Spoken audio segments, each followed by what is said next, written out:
Бельгияның жоғары оқу орындарымен байланыс артып келеді. Корольдіктің жетекші білім ортасының бірі Монс университетінде отандасымыз сутек энергетикасын дамытып жүр.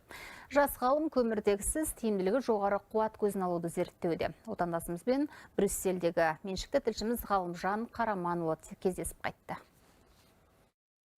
Сутегіні өндіретін әртүрлі технологиялар бар. Біз деген плазмалық технологияны қолданамыз. Асан Атырау облысы Құрманғазы ауданы Шортанбай ауылының тумасы. Бакалавриат, магистратура, докторантураны Әл-Фараби атындағы Қазақ ұлттық университетінде оқыған. Кейін Қазақ-Британ техникалық университетінде дәріс берген. Қазір Бельгиядағы Монс университетінің шақыруымен постдокторлық бағдарлама аясында ғылыммен айналысып жүр. Сутегі деген ол болашақтың энергия көзі деп аталады. Осы жерде сол сутегіні өндіруге арналған технологияны біз жетілдірумен айналысамыз. Сутегі технологияларын дамыту бүкіл әлемнің энергетикалық стратегиясына кіреді. Бірақ оны қоршаған ортаны ластайтын көміртектік іссіз өндіру өте маңызды. Қазақ ғалымы айналысып жатқан зерттеу сәтті жүзеге асса, болашақта баламалы энергетиканың қарқынды дамуына жол ашылмақ. Болашақта сарқылатын қазба отындарынан бас тартып, толығымен жасыл энергетикаға ауысатын күн алыс емес. Асанның Қазақстанда алған академиялық білімі бізге көп пайдасын тигізіп жатыр. Алдағы уақытта оны басқа да жобаларға тартқымыз келеді.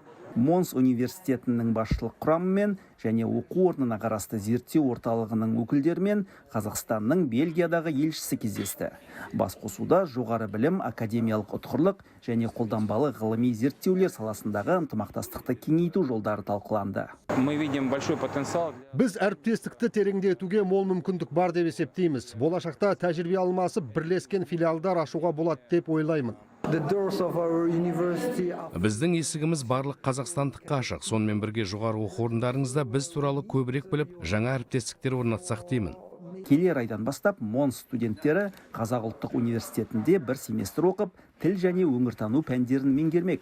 Жас отандастарымыз өз кезегінде осында тілдер факультетінде білім алып жүр. Біз ағылшын тілін тереңдетіп оқып жатырмыз. Сондай-ақ жергілікті ортаға тез бейімделу үшін француз тілінде меңгере бастадық. Асанның туған жермен байланысы үзілген емес. Қазақстандық студенттерге онлайн дәріс оқиды. Бірқатар ғылыми журналдармен жұмыс істейді. Елге оралған соң, ол шетелде жинаған тәжірибесі негізінде отандық ғылыми лаборатория ашуды көздеп отыр. Ғалымжан Қараманұлы, 24 KZ, Бельгия, Монс.